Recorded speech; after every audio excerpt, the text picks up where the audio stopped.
औज़ुबिल्लाहिमिनश्शैतानिर्रजीम बिस्मिल्लाहिर्रहमानिर्रहीम। अस्सलाम वालेकुम बच्चों। ये चैप्टर नंबर 9 में हमारा ये टॉपिक है आज का लॉ ऑफ मास एक्शन। बच्चों आप लोगों को तो पता है कि चैप्टर नंबर 9 का टाइटल क्या है, chemical equilibrium, and chemical equilibrium is related with chemical reaction. In the previous lectures we have explained that what is a chemical reaction.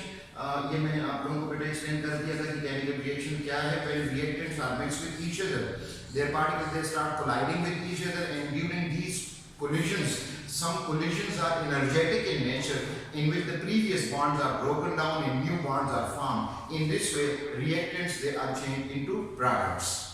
And the chemical equilibrium, it is related with reversible reactions. We have understood that there are two types of chemical reaction: the irreversible reaction which can't be reversed, and the reversible reaction which proceed in both direction, forward direction and backward direction. So the law of mass action is related with chemical equilibrium.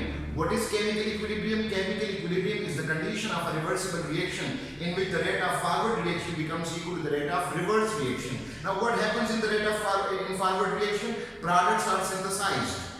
और reverse reaction में क्या होता है? Products decompose होते हैं. So we can also say when the rate of synthesis becomes equal to the rate of decomposition, this condition of reversible reaction is called the chemical equilibrium.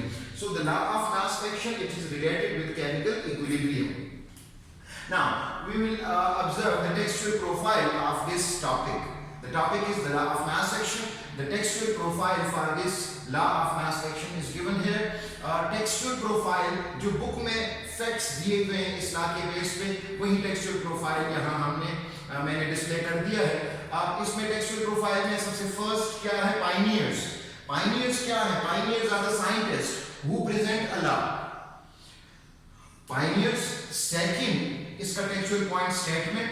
Third active mass, उसकी definition, उसका unit. Then the mathematical expression for equilibrium constant Kc and the definition of Kc. So this is the list of the facts which are given in the book about the law of mass action, और इसको हम under title पढ़ते हैं textual profile. अब इनमें इस law of mass action में हमने इन चीजों को कवर करना है. तो let's come the first point which is related with the Pioneer of this law. Pioneers कहते हैं ऐसे साइंटिस्ट जो कोई भी लॉ को प्रेजेंट करें या लॉ बताएं. इस लॉ को दो साइंटिस्ट के को वर्क से इस लॉ को जनरलाइज किया गया है, इसको फॉर्मुलेट किया गया है.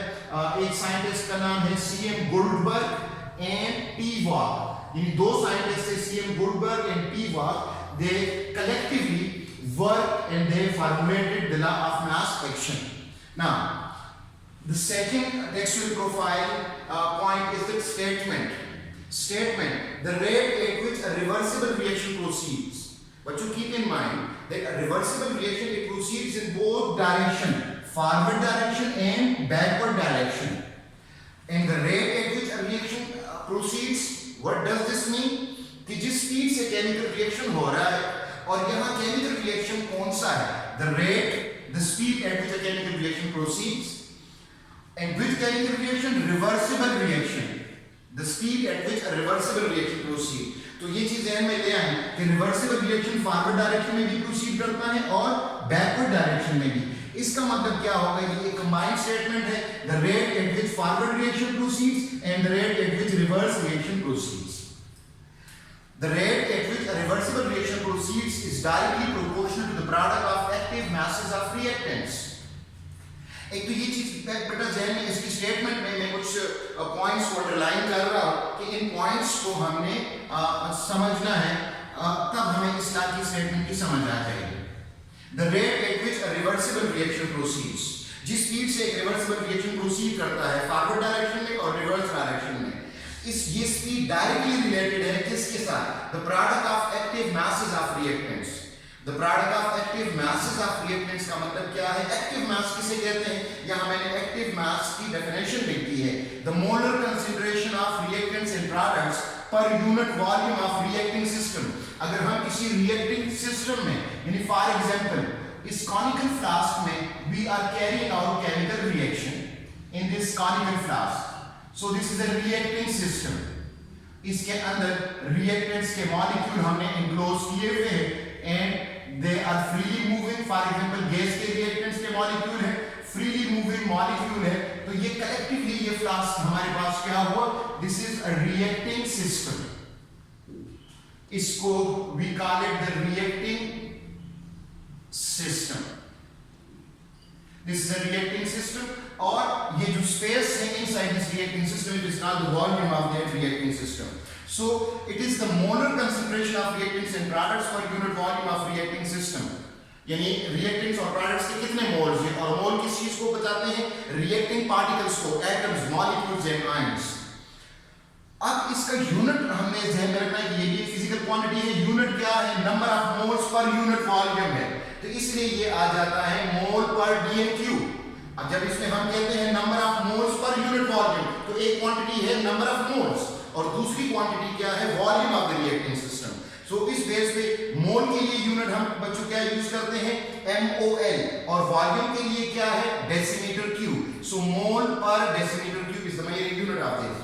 नाउ एक्टिव मास को बेटा हम लिखते कैसे हैं, स्क्वायर ब्रैकेट में. जब भी मोलर कंसंट्रेशन को हम लिखेंगे, इन फॉर एग्जांपल मैं अलग से लिखता हूं, दिस इज रिएक्टेंट A, लेकिन अगर स्क्वायर ब्रैकेट में इनक्लोज कर दिया, it is reactant molar concentration of reactant A, और यहां ये जो स्मॉल a हमने लिखा हुआ है, ये small b, small c and small d, ये क्या है, ये रिएक्शन के कोएफिशिएंट हैं जो रिएक्टेंट्स में यहां लिखे हुए होते हैं, ये कोएफिशिएंट है. बट जब मोलर कंसंट्रेशन के फॉर्म में हम लिखते हैं तो coefficient they become the exponential power, वो एक्सपोनेंशियल पावर में आ जाते हैं. अब इसका मतलब क्या होगा कि if the number of particles of reactants, if the number of particles of reactants are more, there will be more chances for energetic collisions, and if there are more chances for energetic collisions, the speed of chemical reaction will be high. अब आ जाते हैं बेटा ये तो इसकी law के हैं कि अगर हमारे पास इस रिएक्टिंग सिस्टम में नंबर ऑफ मॉलिक्यूल्स ज्यादा होंगे तो क्या होगा, इनमें आपस में कोलिजन के चांसेस ज्यादा होंगे और ज्यादा स्पीड से केमिकल रिएक्शन प्रोसीड करेगा. तो इसके लिए मैथमेटिकल एक्सप्रेशन कैसे हम डिराइव करेंगे, to derive mathematical expression for Kc, consider the following generalised reaction which is in the state of equilibrium. एक जनरलाइज्ड रिएक्शन हम ले रहे हैं जो इक्विलिब्रियम की कंडीशन में है.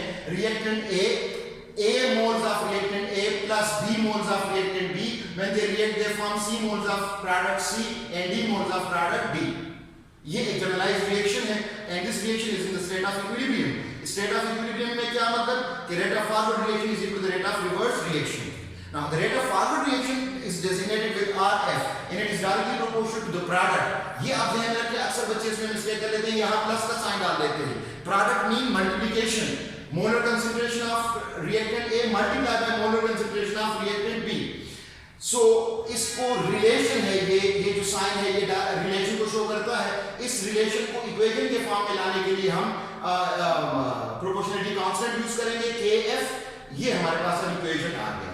ये तो फॉरवर्ड रिएक्शन के लिए, फॉर रिवर्स रिएक्शन यानी जिस स्पीड से रिवर्स, लेकिन keep in mind for forward reaction A and B are reactants, C and D are products, but for reverse reaction C and D are reactants and A and B are the products. It means for reversible reaction the concept of reactants and products keeps on changing constantly.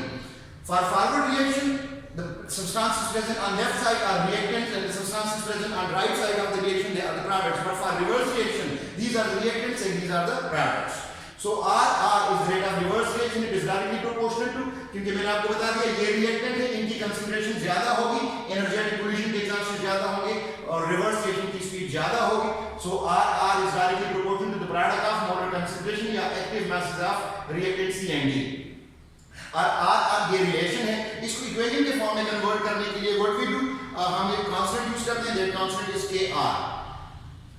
Now we are having two equations, one is for the rate of forward reaction and the second reaction equation is for the rate of reverse reaction. And we know that the reaction is in the state of equilibrium. So equilibrium में जब होगा तो the rate of forward reaction is equal to the rate of reverse reaction, and that we have studied in the definition of chemical equilibrium that the rate of forward reaction when it becomes the rate of reverse reaction, the reaction will be in the state of equilibrium. अब हम दोनों equations इसकी जगह RF की value put कर लेंगे और RR की जगह इसकी वैल्यू पुट कर लेंगे, रीअरेंज करेंगे. ये KR शिफ्ट होगा यहाँ, यहाँ आके ये डिवाइड करेगा, A और B शिफ्ट होंगे यहाँ, यहाँ आके ये डिवाइड करेंगे. हमारे पास ये इक्वेशन आ गया. अब चूंकि दो कांस्टेंट क्वांटिटीज का रेशियो है, तो the ratio of two constant quantities is also a constant quantity which is Kc, एक नया कांस्टेंट आ जाता है। अब फिर इसकी जगह हम Kc की वैल्यू पुट करेंगे, ये इस Kc की वैल्यू आ गई। C एंड D क्या है? प्रोडक्ट्स, और A और B क्या है? रिएक्टेंट्स। अब इस Kc की डेफिनेशन इक्विलिब्रियम कांस्टेंट, अब ये देखें बेटा, मोलर कंसंट्रेशन ऑफ प्रोडक्ट और molar concentration of reactants. So this is a ratio between molar concentration of products and reactants, but this ratio is for a reversible reaction which is in the state of equilibrium. ये definition हम तब कर सकेंगे कि ये reversible reaction के लिए हो और वो रिवर्सिबल रिएक्शन हो is in the state of equilibrium. So this is all about the law of mass action, and these are all the textual points which are related with the law of mass action, and I have explained the pioneer, the scientist, इनके scientist के नाम बता दिए, statement बता दिए, active mass, mathematical expression और definition of Kc। इसके ऊपर बेटा एग्जाम में क्वेश्चन आ जाता है, 4 to 5 मार्क्स का क्वेश्चन आ जाता है कि state and explain the law of mass action, तो इसमें ये सारा प्रोफाइल आप लोगों ने बताना है। आई होप आप लोगों को लॉ ऑफ मास एक्शन की समझ आ गई होगी बच्चों। अल्लाह हाफिज।